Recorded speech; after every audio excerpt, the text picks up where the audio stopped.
हम लोग पढ़ रहे हैं centre of mass and collision और उसके दूसरे क्लास में आप सबका वेलकम है। पिछले क्लास में हम लोगों ने सेंटर ऑफ मास को डिफाइन किया और बेसिक चीज़ें सब देखी। फिर अगर दो ही मास सिस्टम हो तो सेंटर ऑफ मास देखा हम लोगों ने। सेंटर ऑफ मास के बारे में बेसिक पढ़ते समय एक बात और बोला जाता है, वो ध्यान रखेंगे कि सेंटर ऑफ मास अगर आपसे बोला जाए कि बॉडी के अंदर होता है या बाहर, तो आप कहेंगे आमतौर पे अंदर होता है।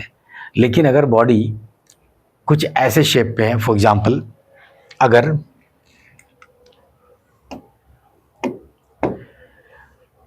बॉडी ये देखिए 3 रॉड है यू शेप का, तो इनका सेंटर ऑफ मास एक रॉड का तो उसके अंदर होगा, इसका अंदर होगा, इसका अंदर होगा, लेकिन ये तीनों 3 पॉइंट मास की तरह है, तो इनका जब आप लेंगे तो यहाँ आएगा। तो ये किसी भी रॉड के अंदर नहीं है। तो सेंटर ऑफ मास बॉडी के अंदर हो सकता है, बाहर हो सकता है, और ये समझना कोई बड़ी बात नहीं है।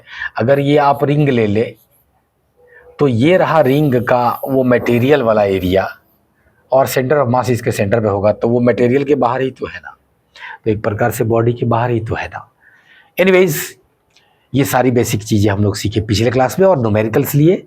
आज कहानी को आगे बढ़ाएं और चलिए देखते हैं हम लोग अपना नेक्स्ट स्लाइड क्या कहता है।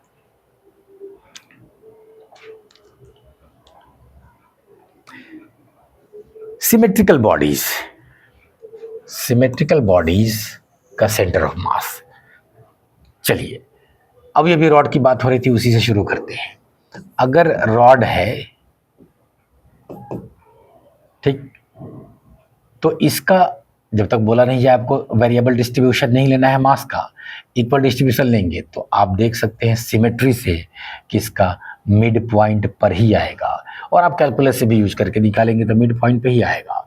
तो इसका सेंटर ऑफ मास कहाँ होगा, तो कहिएगा एट मिड पॉइंट। अगर रिंग है तो स्फीयर है तो स्फीयर कैसा, सॉलिड हो तब या हॉलो हो तब, उससे कोई फर्क नहीं पड़ेगा, कोई फर्क नहीं पड़ेगा। तो रिंग हो तब या स्फीयर हो तब कहाँ पे होगा, सेंटर पे, सेंटर पे, सेंटर पे। अगर ट्रायंगुलर मास डिस्ट्रीब्यूशन ले लिए तो कहाँ पे होगा, तो इसका ये क्या कहलाता है, सेंट्रॉयड, सेंट्रॉयड।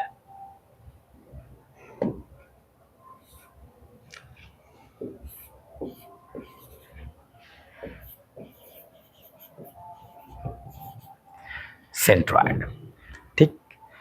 अगर स्क्वायर हो जाए तब, या रेक्टेंगुलर लेमिना प्लेट हो जाए तब, या चारों कोना पे आप इक्वल मास रख दे तब, जैसे भी, तो कहाँ पे होगा, तो आप कहेंगे जहाँ पे दोनों डायगोनल इंटरसेक्ट कर रहे हैं, intersection of diagonals, intersection of diagonals. मैं स्क्वायर लूँ तब या रेक्टेंगल लो तब क्या कहानी बदल जाएगी, नहीं, ठीक है ना। और ये ट्रायंगल अगर ले लिए है तब, मतलब ट्रायंगुलर लेमिना, लेमिना का मतलब प्लेट जैसा, झिल्ली जैसा। एक दो बातें और थोड़े से कहीं कहीं ऐसे ही पूछ लिया गया है, लेकिन आप उतना ना ध्यान दे, क्योंकि स्टैंडर्ड एग्जामिनेशन ये अक्सर नहीं पूछेगा कि इसका कितना होता है बताइए, क्योंकि अगर कैलकुलस से निकालेंगे, फॉर एग्जांपल ये हेमिस्फीयर अगर ले लें,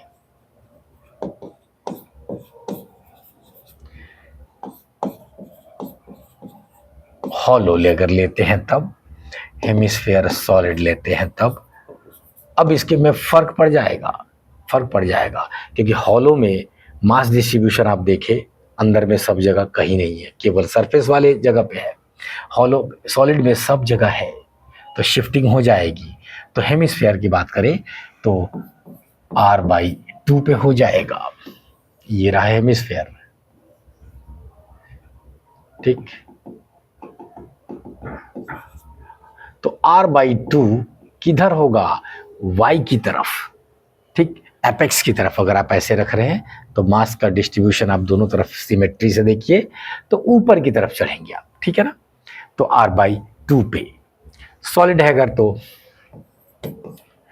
3r/8 पे, 8 पे। और अगर हेमीस्फेरिकल रिंग ले ले तो मैंने क्या बोल दिया, हेमीस्फेरिकल, ना ना ना, उसको स्फेयर वर्ड क्यों यूज करेंगे, semi circular, semi circular ring ले ले तब 2/πr। इन सबको ऐसे ही इंफॉर्मेशन के तौर पे आप याद रखें तो ठीक है, नहीं याद रखें तो भी ठीक है, ठीक। मैं इसलिए ऐसी बात कहता हूँ क्योंकि अगर आप 45 में क्वेश्चंस जो नीट में पूछे जाते हैं, जिस दिन 40 के लायक आप बन जाते हैं ना, तो बाकी 5 जो है ना वो भी बनने लगता है, ठीक, इंट्यूशन से। और आप इतनी सारी प्रैक्टिस किए रहते हैं कि ऑप्शन में ये चीज़ें आपको दिख जाएंगी, याद आ जाएंगी। तो अलग से इसको रट रट के अपना डब्बा गोल करने की ज़रूरत नहीं है। तो ये था कुछ सिमेट्रिकल बॉडीज़ के बारे में बातें। चलिए अब कॉन्सेप्ट को आगे बढ़ाते हुए न्यूमेरिकल्स लिया जाए। ये एक प्लेट है, यूनिफॉर्म लेमिना, अरे कुछ नहीं मतलब डिस्क है, यूनिफॉर्म डिस्क है, ठीक। उसमें से एक छोटा सा डिस्क काट के हटाया है, बड़े वाले का रेडियस a है, छोटा जो काट के हटाया वो a/2 है। तो आपको दिख रहा होगा कि अगर इस तरह से हटाया है तो इसका a/2 इधर, तो a/2 इधर, इसलिए टोटल a, इसलिए एक तरफ ये सेंटर से इसका पेरीफेरी गुजर रहा होगा, दूसरी तरफ दोनों का पेरीफेरी कॉमन होगा, इस तरह की बात आएगी। हाँ, तो कह रहा है कि कट इसको हटा दिए तब नया सेंटर ऑफ मास बताइए, नया सेंटर ऑफ मास। तो अब देखिए ऐसे क्वेश्चन में अभी चाहे ये डिस्क था तब या कोई स्फेयर दे दे तब, जैसे ही ये काटने के बाद का पूछेगा तो आप तुरंत पहले ये सोचिएगा कि वो जो काट के अलग हटाया उसको वापस लाके इस पे फिट कर दे, तो सेंटर ऑफ मास फिर वापस सेंटर पे आ जाएगा पूरे का, कोई दिक्कत नहीं। तो इसको निकाल दे तब जो बचा हुआ है उसका सेंटर ऑफ मास कहीं पीछे आ जाएगा, पीछे आ जाएगा।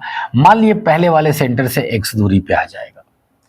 तो अब देखिए जो मास आपने अगर निकाला है इसको हम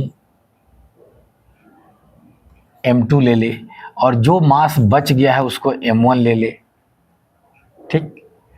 टोटल मास m दिया हुआ है अगर, तो आप जरा देखिए इसका सेंटर ऑफ मास यहाँ पे है, तो ये रहा m1, इसका सेंटर ऑफ मास ये छोटे वाले पे इसके सेंटर पे है, तो वो रहा m2, ठीक। तो आप क्या करेंगे, हमेशा ध्यान रखेंगे कि आप जो मैं बता रहा हूँ मेथड ऐसे चलेंगे कि आप m1 r1 m2 r2 की कहानी लेके चलेंगे, बहुत जल्दी और धड़ाधड़ बनेगा, ठीक। चाहे वो डिस्क हो तब या वॉल्यूम हो तब। यहाँ एरिया में कट किया है। एनीवेज आइए m1 m2 जल्दी, तो मास का डिस्ट्रीब्यूशन एरिया पे है, तो मास पर यूनिट एरिया हो जाएगा capital F divided by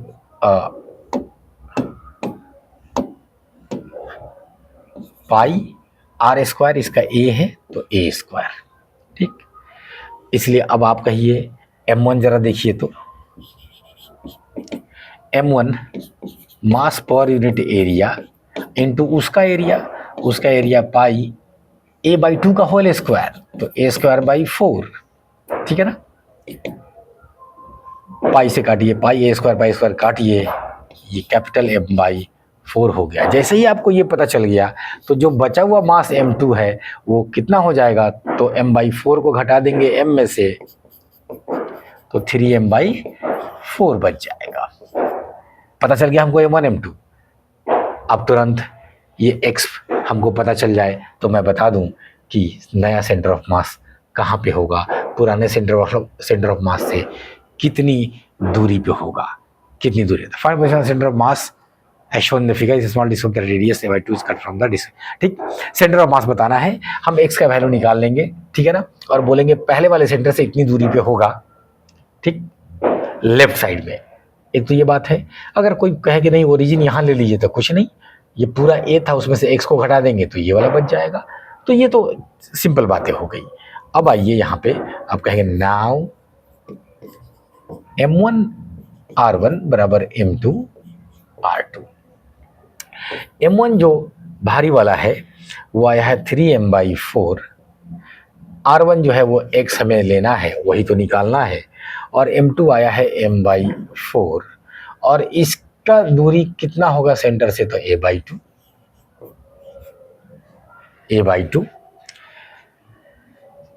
m/4 cut गया, x इज इक्वल टू 3 नीचे आ गया, 3 दूना 6, a/6 आंसर। ठीक, तो हम लोगों ने देखे कि ये 2 मास सिस्टम मान के बनाए तो बहुत जल्दी बनाए ऐसी चीजें।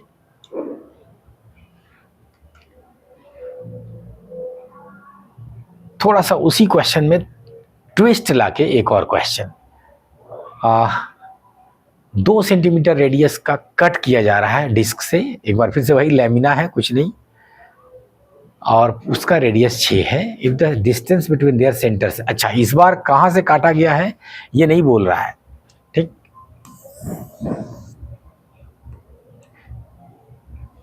जो 2 सेंटीमीटर वाला काटा गया है, बॉडी का रेडियस 6 है तो उसमें से 2 काटा गया है, तो वो कहीं बीच में ऐसे काटा गया है, और इनके दोनों सेंटर के बीच की दूरी कह रहा है 3.2।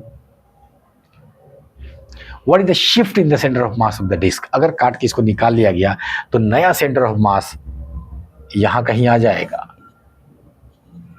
ठीक है ना। और एक बार फिर से आप कहेंगे कि पहले वाले सेंटर से x दूरी पे, तो आप कहेंगे अब फिर से ये m2 अगर मान लेते हैं, ये m1 मान लेते हैं, तो चलिए आप कहेंगे सारी कहानी वही, मास पर यूनिट एरिया हम कैपिटल M मान लेते हैं, डिवाइडेड बाई पाई r² कितना होता है 36। हम सेंटीमीटर में सबको रहने दे रहे, कोई देख नहीं, क्योंकि हम हिस्सा बखरा लगा रहे हैं जी, और इनटू ये आ गया, तो मास m2 बराबर हो जाएगा m/36 पाई इंटू उसका एरिया पाई r², 4 पाई पाई से पाई काटिए, 4 9 36 m/9। देख रहे हैं कैसे निकल रहा है। और जैसे m/9 निकला आप तुरंत कहेंगे m1 जो बच गया वो m - m/9 is equal to 8 m/9। जैसे ही ये काम हो गया तो जरा देखिए, आप लिखना शुरू करें। m1 r1 यहाँ x हम लोग ले रखे हैं, x ले रखे हैं तो सीधे x लिख देते हैं डायरेक्ट, क्या हर बार r1 r2 लिखते रहे। m1 r1 यहाँ x है इज इक्वल टू m2, ये अपने सेंटर पे होगा, और इसके सेंटर के पहले वाले सेंटर के बीच की दूरी वो दे ही दे रहा है 3.2। ये देखिए कमाल है, 2 लाइन में ये क्वेश्चन सॉल्व हो रहा है।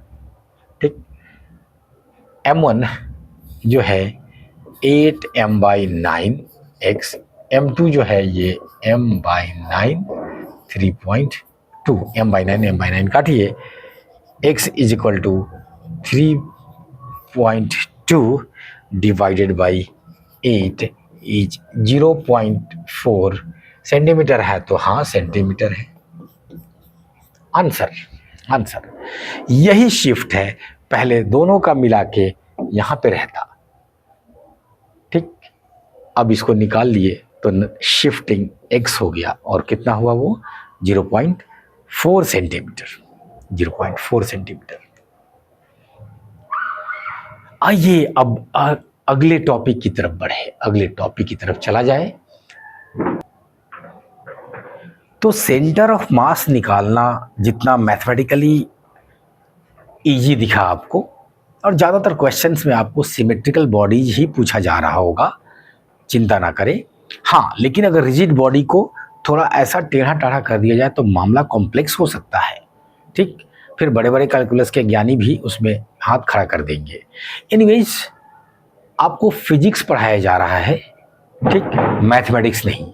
तो इसलिए हर चीज़ में एक लिमिट तक जाना है। हाँ भाई ठीक है, यहाँ से आगे सिर्फ प्योर मैथमेटिक्स की तरफ बढ़ रहा है, फिर वापस फिजिक्स पे आ जाए कीजिए। एनीवेज, फिजिक्स का काम कई बार मैथमेटिक्स इतना सिंपल कर देता है, जैसे कि ये कि जब मास में सब अपना अपना पोजीशन को बैलेंस कर रहा था और फरिया के आ रहा था फाइनल सेंटर ऑफ मास, तो क्या उनका वेलोसिटी, एक्सेलरेशन सब में कहानी बदल जाएगा?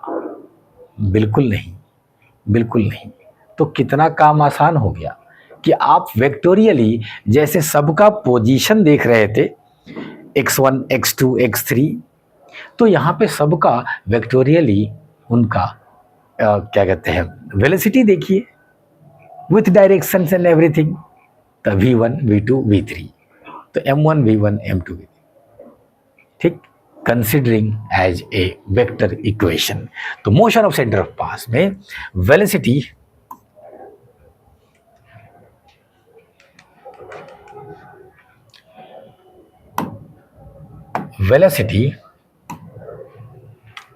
of center of mass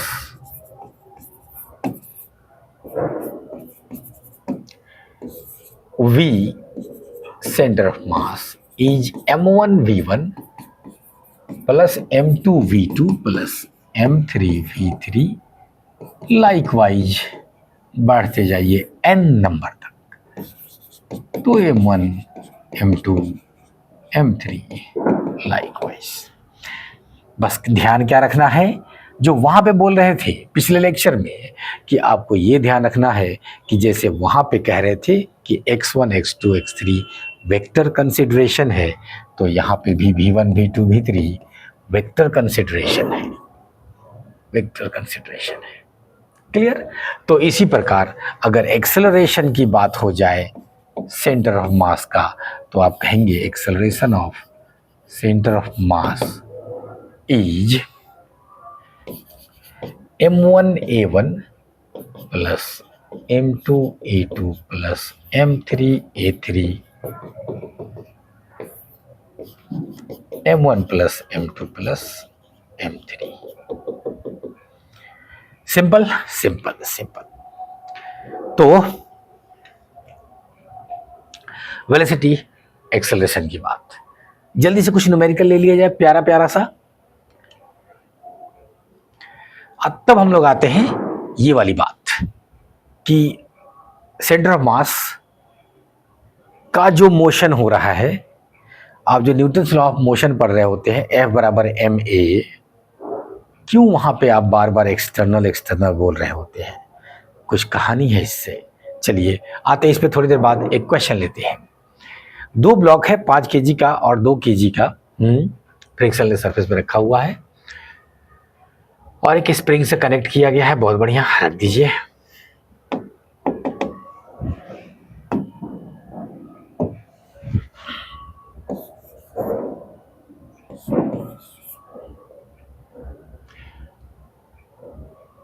पाँच केजी का है और ये 2 kg का है। दोनों को स्प्रिंग से जोड़ा गया है, एक सरफेस पे रखा गया है, ठीक है। An external kick, kick kick मतलब लात मारना, लतिया देना, ठीक है ना। तो इधर से मारे, किक दिए इसको, एक gives a velocity of 14 metre per second to the heavier block, ठीक है। इसको मारा गया और इसको वेलोसिटी दे दिया गया 14 मीटर पर सेकेंड। बहुत बढ़िया।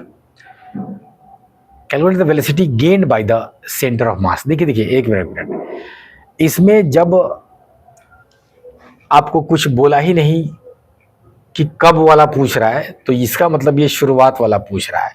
तो शुरुआत वाला में ये रेस्ट में था, थोड़ी देर बाद ये स्प्रिंग दबेगा, जब ये इसको दाबेगा तो वो स्प्रिंग वापस इसको आगे धक जाएगा, तो इसके पास वेलोसिटी आ जाएगा। वो आपसे नहीं पूछा जा रहा है, वो आप ध्यान रखिएगा। वैसा क्वेश्चन भी बनता है लेकिन ये तो कुछ कह नहीं रहा, ये कह रहा है सेंटर ऑफ मास का बताइए। तो सेंटर ऑफ मास कहीं पे बीच में होगा, सेंटर ऑफ मास। ठीक, आप कहेंगे कि सेंटर ऑफ मास का जो वेलोसिटी आएगा वो m1 v1 plus m2 v2 by m1 plus m2। सिर्फ एक्स एक्सिस की कहानी है, ठीक है, सिर्फ एक्सिस की कहानी है, कोई दिक्कत नहीं है। तो सेंटर ऑफ मास का भी वेलोसिटी किधर होगा, एक्स एक्सिस में ही होगा। तो 5 गुना 14 और प्लस ये 2 गुना 0, क्योंकि वो रेस्ट में है। नीचे में 5 और 2 7। ठीक, तो 14 25 70 बटे 7 इज 10 मीटर पर सेकेंड। तो सेंटर ऑफ मास उस समय, जिस समय ये 14 से चल रहा होगा, सेंटर ऑफ मास उस समय 10 से चल रहा होगा, 10 से चल रहा होगा।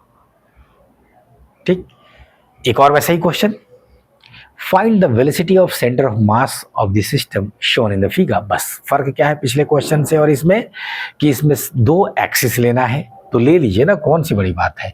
जो 1 केजी का मास है पूरा का पूरा एक्स में ही जा रहा है, जो 2 केजी का मास है इसका एक्स कंपोनेंट भी है और वाई कंपोनेंट भी है। तो अगर इसको आप v1 कह देंगे तो वो 2i में है, और अगर आप इसको v2 कह देंगे तो ये देखिए 2 cos 30 i में है, और j में देखिए माइनस में है, माइनस में है 2 sin 30 j। पता चल गया आपको v1 और v2। तो जैसे ही पता चल गया तो आप सेंटर ऑफ मास बोलेंगे कि v centre of mass is m1 v1 plus m2 v2 divided by m1 plus m2। चलिए m1 v1 में तो कोई दिक्कत ही नहीं है, वो 1 kg का है और वेलोसिटी सारा के सारा i में ही है, तो 2i, काम खत्म। प्लस इनका देखिए m2 2 kg, v2 जो है वो 2 cos 30 हो जाता है 2√3/2, ठीक है ना, माइनस sin 30 1/2 होता है 1/2। ये i है, ये j है, 2 से 2 काटिए, 2 से 2 काटिए, डिवाइडेड बाई तो वही रखिए भाई 3। तो 2i प्लस ये 2 से 2 कटेगा 2√3i, ये 2 से 2 कट गया तो केवल 2 बचा, -2j डिवाइडेड बाई 3। आई को एक साथ कर दीजिए, ठीक है। 2 प्लस 2√3/3 ये आ रहा है i में, ठीक है ना, और j में आ रहा है केवल यही तो है -2/3, -2/3 j में मीटर पर सेकेंड। क्लियर। तो इस प्रकार से वेलोसिटी ऑफ सेंटर ऑफ मास हम लोग बता दिए। 2 बॉडी सिस्टम में एक कैसे भी जा रहा है, कैसे भी, आप सीधे क्वेश्चन पे देखेंगे तो देखिए ना कितना आप डर जाएंगे, डर जाएंगे। अभी जो मैंने मोशन पढ़ाया है उसमें सबसे इंपॉर्टेंट यही बात है कि आप फील करें कि आपको जो रास्ता बताया जा रहा है आप उस पर चले, बात खत्म। आप जैसे क्वेश्चन पढ़े पहले ही बुखार लग जाए वो वाला काम मत किया कीजिए। आपको जो कहा जा रहा है वो तो कीजिए ना। आपको जो एक ही तो फॉर्मूला पे खेल रहे हैं उसी समय से, तो आप चलिए ना उस पे जैसे आपको बताया जा रहा है, ठीक।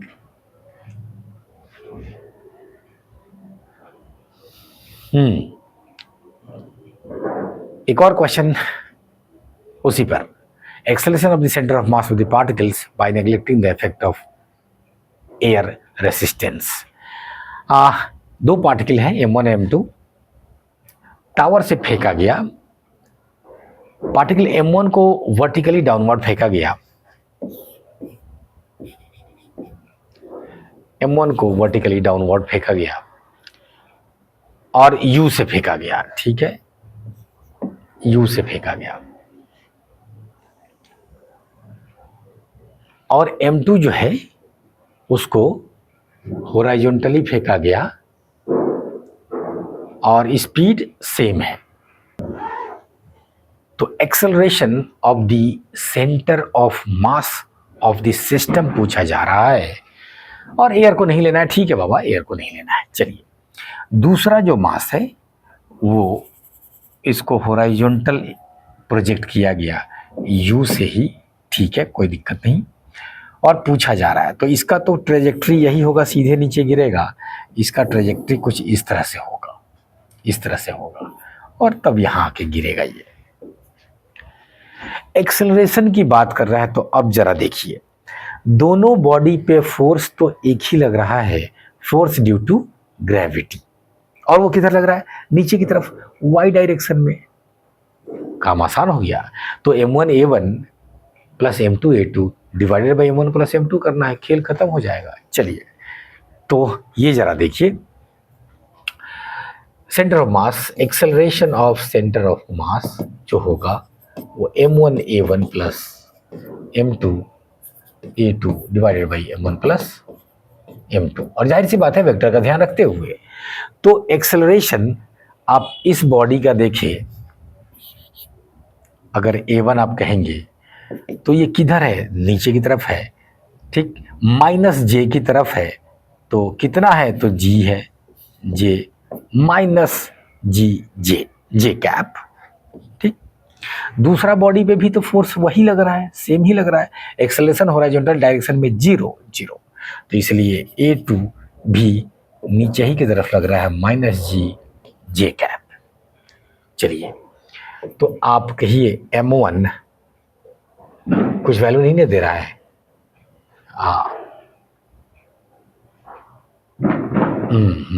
ठीक है, नहीं दे रहा है, तो लिखिए m1 एक्सेलरेशन जो है minus g, j cap plus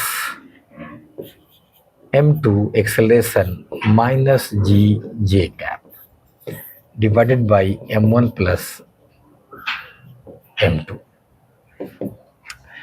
minus minus दोनों आने जा रहा है, दोनों आने जा रहा है। एनीवेज, माइनस m1 जी, जे माइनस m2 जी, जे, ठीक, divided by m1 plus m2। m1 plus m2 आप कॉमन ले सकते,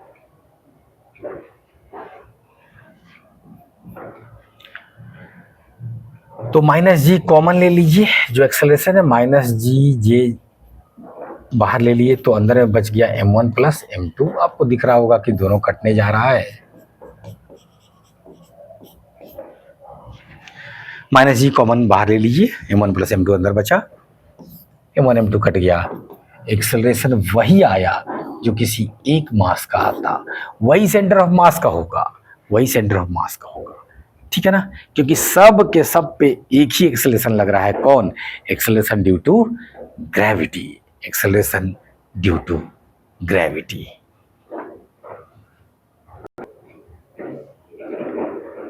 और अब हम लोग जो बात न्यूटन्स लॉ वाली थी उसको कंप्लीट करें। न्यूटन्स लॉ कहता है कि सेंटर ऑफ मास की बात बाद में, न्यूटन्स लॉ कहता है कि अगर कोई मास m है और एक्सेलरेशन a है, तो मास इनटू एक्सेलरेशन जो होगा अप्लाइड फोर्स के बराबर होगा। अब जरा देखिए कि कोई बॉडी अगर म्यूचुअल अट्रैक्शन से अपनी तरफ चलने लगे, ध्यान रखिएगा, दो बॉडी मैंने लिया, दोनों पहले रेस्ट में था, म्यूचुअल अट्रैक्शन से अपनी तरफ चलने लगा तो मोमेंटम आ गया, ठीक है ना। अब आपसे हम पूछे कि उनका सेंटर ऑफ मास किधर जा रहा है, तो याद रखिएगा, सेंटर ऑफ मास जब वो पॉइंट है जो कि इक्विवेलेंट है, सारे मास वहीं पे होते तो इक्विवेलेंट है, तो जब सारे मास उसी पॉइंट के अंदर है तो फिर वो कहीं क्यों जाएगा? मास उसी के अंदर घूम फिर रहे हैं, सब वहीं रह रहा है। तो सेंटर ऑफ मास का एक्सेलरेशन तभी होगा जब एक्सटर्नल फोर्स लगेगा, एक्सटर्नल फोर्स लगेगा। ठीक है ना? मोमेंटम की भाषा में इसको समझेंगे तो अगर पॉजिटिव मोमेंटम आया है तो निगेटिव मोमेंटम भी आना होगा, क्योंकि नेट मोमेंटम जीरो करना होगा अगर पहले जीरो था तो। अगर मोमेंटम में चेंज हुआ तो rate of change of momentum मतलब अब पूरे बॉडी पे एक नेट फोर्स आ जाएगा, नेट फोर्स आ जाएगा। ठीक, तो मैं एक बार फिर से इसको कंक्लूड करूं कि इंटरनल फोर्स अगर है तो सेंटर ऑफ मास में कोई एक्सेलरेशन नहीं आएगा। सेंटर ऑफ मास में एक्सेलरेशन तभी आएगा जब एक्सटर्नल फोर्स मौजूद है। तो जो न्यूटन्स लॉ आप F = ma लिख रहे थे इतने दिनों से, वो बेसिकली F जो था ये एक्सटर्नल, m तो मास होता है, और a जो था ये सेंटर ऑफ मास का एक्सेलरेशन था, सेंटर ऑफ मास का एक्सेलरेशन था, ध्यान रहे। ठीक, तो बॉडी के पास अच्छा खासा मोशन उसके पार्टिकल्स के पास हो सकता है, अच्छा खासा, उसके वजह से उसके पास काइनेटिक एनर्जी भी आ जाएगा। जब चल रहा है तो हाफ mv² तो है ही, उसको पॉजिटिव नेगेटिव से तो कोई मतलब नहीं है। तो मोमेंटम हो सकता है एक पार्टिकल के पास, काइनेटिक एनर्जी सबका मिला के हो सकता है अच्छा खासा, मोमेंटम तो सबका मिलाएंगे तो फिर कैंसिल हो जाएगा। इसके बावजूद जो है सेंटर ऑफ मास जहां था वहीं पड़ा रहेगा अगर एक्सटर्नल फोर्स जीरो है तो। ठीक, तो ये था न्यूटन सेकंड लॉ से सेंटर ऑफ मास की कहानी। ठीक है ना? मोमेंटम की थोड़ी सी बात और करें। लीनियर मोमेंटम जो है आप जानते हैं, न्यूटन लॉ ऑफ मोशन में आप पढ़ते हैं कि लीनियर मोमेंटम जो डिफाइन करते हैं वो ये है कि ये प्रोडक्ट है मास और वेलोसिटी का, वेक्टर क्वांटिटी है, जिधर वेलोसिटी का डायरेक्शन उधर ही मोमेंटम का डायरेक्शन। मोमेंटम मतलब लीनियर मोमेंटम, जब तक बोला नहीं जाए एंगुलर मोमेंटम पे नहीं जाना है, नहीं जाना है। अब देखिए, सिस्टम ऑफ पार्टिकल्स जो होगा उसका जो मोमेंटम होगा अगर इंटरनल फोर्स से है तो अभी थोड़ी देर पहले डिस्कस किए हैं कि नेट मोमेंटम को जीरो करना होगा, चेंज को जीरो करना होगा, क्योंकि अगर नेट चेंज कुछ आ गया तो फोर्स को कैसे डिफाइन करते हैं? Rate of change of momentum. तो ये जो एक्सटर्नल फोर्स है ये आ जाएगा अगर मोमेंटम में चेंज आया तब। तो law of conservation of linear momentum कहता है कि अगर एक्सटर्नल फोर्स जीरो है, अब मोमेंटम की तरफ आ गए तो अब एक्सटर्नल फोर्स को जीरो कह लीजिए। अगर एक्सटर्नल फोर्स जीरो है तो dp बराबर 0 × dt बराबर जीरो हो जाएगा, मतलब चेंज इन मोमेंटम जीरो हो जाएगा। इसका मतलब final minus initial momentum zero हो जाएगा। तो ये सब चीज़ें एक दूसरे से रिलेटेड है, बेसिकली यही फील कराना था आपको मोमेंटम, फोर्स और सेंटर ऑफ मास की कहानी। ठीक, और वो आपके बहुत काम का होगा इन सब बातों में जो हुआ है कि इंटरनल फोर्स से सेंटर ऑफ मास में कोई चेंज नहीं आएगा। ये m1 है, ये r1 है, ये m2 यहाँ है और ये r2 है। तो याद रखिएगा, अगर ये अपने म्यूचुअल अट्रैक्शन से चलना शुरू किया, ठीक, तो सेंटर ऑफ मास में कोई चेंज नहीं आएगा, इसका जगह यही रहेगा। मतलब दूसरे शब्दों में आपसे पूछ दिया जाएगा कि m1 और m2 चलेगा तो दोनों एक दूसरे को टक्कर कहाँ पे मारेगा? तो वहीं पे मारेगा जहाँ पे सेंटर ऑफ मास है, टक्कर वहीं पर होगा, टक्कर वहीं पे होगा। ठीक है ना, ये बात।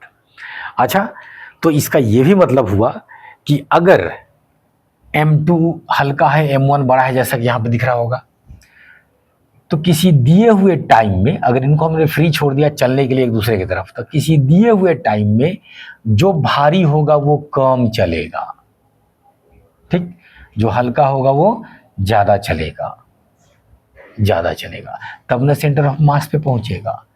और जाहिर सी बात है कि इसका मोशन कम होगा, क्योंकि फोर्स तो दोनों पे इक्वल एंड अपोजिट है। तो फोर्स जब बराबर है तो जिसका मास ज़्यादा उसका एक्सेलरेशन कम, तो ये थोड़ा धीरे धीरे चल रहा होगा, ये तेज चल रहा होगा, तेज चल रहा होगा, ठीक। अभी अभी मेरे मुंह से एक बात निकली कि ये इक्वल एंड अपोजिट फोर्स है, तो देखिएगा जरा, एक लॉजिक कितना अच्छा सुंदर दिया जाता है कि इंटरनल फोर्सेस की वजह से सेंटर ऑफ मास अपना पोजीशन चेंज क्यों नहीं करता है। तो देखिएगा, जितने भी इंटरनल फोर्सेस होंगे सब एक्शन रिएक्शन पेयर हो जाएंगे। ये इसको खींच रहा है तो वो भी इसको खींच रहा है, इक्वल एंड अपोजिट फोर्स है। अभी तो ये दो बॉडी दिखा के मैंने आपको समझाया। मल्टीपल बॉडीज ले लीजिए, कुछ ले लीजिए, जितने सारे मन होते हैं, अगर इंटरनल है तो सारे जगह एक्शन रिएक्शन पेयर बन रहे होंगे और दोनों एक दूसरे को कर देंगे कैंसिल, नेट मामला खत्म हो जाएगा। इसलिए सेंटर ऑफ मास का पोजीशन चेंज नहीं होगा, ठीक है। क्वेश्चंस के सीरीज में ये वाला क्वेश्चन बड़ा फेमस रहता है, और जो मैंने अभी समझाया है वो ये उसी पे बेस्ड है कि आदमी लकड़ी पर है, प्लैंक लकड़ी का जो बोटा है उस पे अगर है, और वो लकड़ी का बोटा अगर फ्रिक्शनलेस सरफेस पे है, फ्रिक्शनलेस सरफेस पे है, वो कह देगा नदी में भी है, ये नाव है या लकड़ी ही है, तैर रहा है, ठीक है, उसके ऊपर आदमी है, ठीक। और तब आपको कह देगा कि यहाँ पे कोई और मास रख दिए, जैसे कि एक आदमी खड़ा कर दिए, यहाँ पे मैन ही दिया हुआ है, ठीक है भाई, मैन दिया हुआ है, ठीक। अब देखिएगा, ये आदमी इस पहले सब रेस्ट में था, ये आदमी चलना शुरू कर दे, तो आदमी क्यों चला, तो आप कहेंगे आदमी ने प्लैंक पे फोर्स लगाया अपने पैरों से पीछे की तरफ, ठीक है ना, तो प्लैंक ने आदमी पे फोर्स लगाया आगे की तरफ, तो प्लैंक चलेगा पीछे और आदमी जाएगा आगे। और क्योंकि ये इंटरनल फोर्स है उनका, आदमी और प्लैंक को एक सिस्टम मान लिए, तो ये इनका इंटरनल फोर्स है और बाहर से कोई फोर्स है नहीं, क्योंकि ये फ्रिक्शनलेस सरफेस है। तो इनका जो सेंटर ऑफ मास है वो जहां पर था वहीं पे रहना होगा। For example, centre of mass बीच से थोड़ा इधर होगा, क्योंकि आदमी खड़ा है इस पे। अब थोड़ा नहीं, जितना भी हो, मान लिया आदमी भारी हो, प्लैंक हल्का हो, वो बात की बात है, आमतौर पर लकड़ी भारी होगा, ठीक। तो ये वाला पॉइंट रहेगा यही, किसके लिए, कोई अगर ग्राउंड से देख रहा है ऑब्जर्वर, तो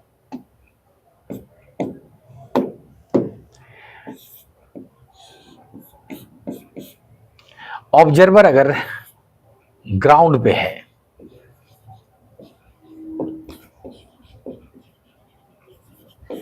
तो ये कहेगा कि ये सिस्टम का जो सेंटर ऑफ मास था ये जहां था वहीं रहना होगा, वहीं रहना होगा, ठीक है। तो अब देखिएगा, ये आदमी इधर से चल के अगर इस किनारे चला गया तो इस सिस्टम का सेंटर ऑफ मास पहले मिड पॉइंट के लेफ्ट में जितना था, तो अब मिड पॉइंट के राइट में चला जाएगा, राइट में चला जाएगा, ठीक है ना। तो आदमी यहां चला गया तो सेंटर ऑफ मास यहां से यहां, अगर ये x था तो ये 2x शिफ्ट किया सेंटर ऑफ मास। ये आदमी कहेगा कि चूंकि ये फ्रिक्शनलेस सरफेस पे रखा हुआ है तो जिस फोर्स से चला है वो इंटरनल फोर्स था, इसलिए सेंटर ऑफ मास अगर मेरे सामने यहाँ पे था तो अभी भी उसको मेरे सामने यहीं पर रहना होगा। इसके लिए क्या करेगा, आदमी घसका है आगे तो प्लैंक घसकेगा पीछे, कितना, 2x घसक के फिर वापस सेंटर ऑफ मास वहीं आ जाएगा, वहीं आ जाएगा, ठीक। तो इसमें दोनों बात आपसे पूछा जा सकता है कि प्लैंक कितना शिफ्ट किया पीछे की तरफ, वो दिख रहा होगा 2x, ठीक है ना। अब आपसे पूछा जा सकता है सेंटर ऑफ मास कहाँ पर है, तो ठीक है, अब मिड पॉइंट के इधर से बदले, मिड पॉइंट के इधर चला गया, मिड पॉइंट से कितनी दूरी पे है ये पूछा जा सकता है, तो आप वो सेंटर ऑफ मास निकाल लेंगे।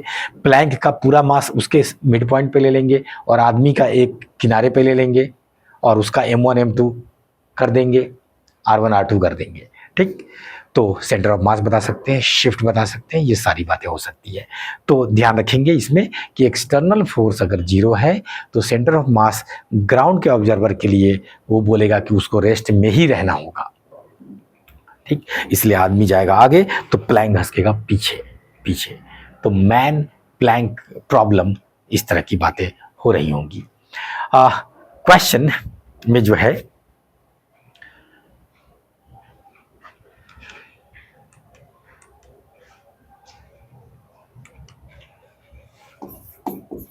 अगर आपसे हम पूछें इस बार कि 50 केजी का आदमी है और 50 केजी का ही प्लैंक है, प्लैंक है, ठीक, जस्ट उसका एप्लीकेशन पे आपको ले जा रहे हैं और हम आपसे पूछे कि अगर ये वाटर पे रखा हुआ है, और आप समझ सकते हैं वाटर पे का मतलब ये हुआ कि कोई फ्रिक्शन आपको नहीं लेना है, वाटर पे रखा हुआ है, ठीक है ना। और तब हम आपसे पूछे कि if the person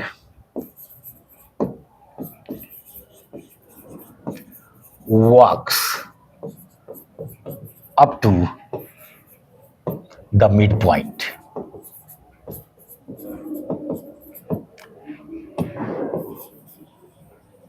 then find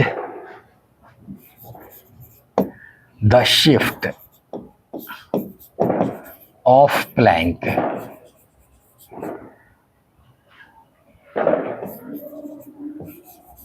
for the observer on the ground। अरे सीधा ग्राउंड फ्रेम में बात खत्म हो जाती, ऑन द ग्राउंड। चलिए थोड़ा सा मैंने क्वेश्चन में चेंज कर दिया कि आदमी चल के उस किनारे तक गया, चूंकि मैंने समझाते समय वो वाला केस ले लिया तो ये वाला दूसरा केस ले लेते हैं कि आदमी चल के बीच में आ गया। तो आप कहेंगे कि जब ये आदमी एक किनारे था तब मिड पॉइंट से इधर कहीं पर होगा, हालांकि दोनों का मास बराबर है तो ठीक यहाँ बीच में होगा, हम लेने जा रहे हैं, कोई दिक्कत नहीं। जब ये आदमी चल के मिड पॉइंट पे ही चला गया तो अब प्लैंक का सेंटर ऑफ मास पहले ही से मिड पॉइंट पे, इस आदमी का सेंटर ऑफ मास भी वही मिड पॉइंट पे पहुंच गया, तो इसलिए टोटल सेंटर ऑफ मास कहाँ पे पहुंच जाएगा, तो सेंटर पर ही पहुंच जाएगा, मतलब मिड पॉइंट पे ही पहुंच जाएगा। तो जो एक्स होगा यही शिफ्ट होगा, इस बार यही शिफ्ट होगा। उस किनारे चल जाता तो पूरा शिफ्ट हो जाता, तो एक्स का वैल्यू निकालना तो आसान होगा। आप कहेंगे कि यहाँ पे अगर इसको हम बोल दे क्या कहते हैं, एक्स बोले हैं तो इसको कुछ और बोल दे, आर बोल देते हैं, चलिए यहाँ से यहाँ तक आर, तो आप कहेंगे M1 R बराबर M2 X। M1 भी 50 है, ठीक, और M2 भी 50 है, तो इसलिए आपको साफ साफ दिख रहा होगा कि x बराबर R आ जाएगा। अब देखिएगा x बराबर R आ गया, मतलब ये 2x यहां से यहां तक 2x हो रहा है, और ये 2x किसके बराबर है, तो कहिएगा L/2 के, इसलिए x बराबर जो है वो L/4 हो जाएगा, ठीक, x बराबर L/4, तो x बराबर R हो गया, और x जो है चूंकि दोनों बराबर बराबर हो गया तो इसलिए 2x is equal to L/2, इसलिए s is equal to L/4 पे। तो इतना ही से शिफ्ट करेगा वो, क्योंकि सेंटर ऑफ मास इतना ही से घसकने का प्रयास किया है, तो प्रयास किया है तो उसमें कामयाब नहीं हो पाया है, क्योंकि एक्सटर्नल फोर्स जीरो था, तो ये था मैन प्लैंक प्रॉब्लम। और अब हम लोग यहाँ तक इतना थ्योरी पढ़ चुके हैं कि अगला क्लास हम लोगों का फुल डिस्कशन क्लास होगा, ठीक, मिलेंगे और जो कॉन्सेप्ट अभी तक पढ़े हैं उसको अप्लाई करेंगे और आगे बढ़ेंगे। मिलते हैं अगले क्लास में। Thank you.